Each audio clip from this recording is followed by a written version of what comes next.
नमस्कार भावांनो, हिंद केसरी मैदानमध्ये आपलं सर्वांचं स्वागत आहे. तर भावांनो, प्रथमतः तुम्हाला सर्वांना शुभ सकाळ.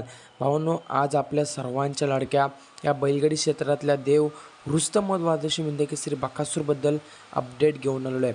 कारण तुम्हाला सर्वांना उत्सुकता असते बकासूर कोणत्या मैदानामध्ये पळणार.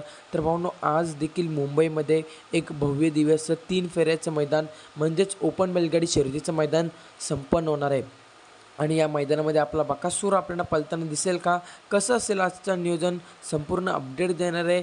जर तुम्ही आपल्या चॅनलला नवीन असाल तर चॅनलला सबस्क्राईब करून या व्हिडिओला लाईक करायला विसरू नका.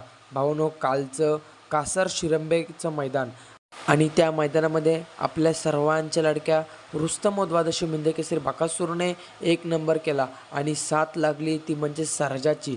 भावांनो, बकासूर आणि सर्जा हा जोड काही वेगळाच पळतो. बघायला गेलं तर दादा सरकार यांचा सर्जा असेल, रणजित सर निंबाळकर यांचा काळीज सर्जा असेल किंवा भावांनो घोटचा सर्जा असेल. भावांनो, बकासूरच्या गळ्यामध्ये जो सर्जा येईल त्या सर्जासोबत आपला बकासूर गुलाल करतच असतो.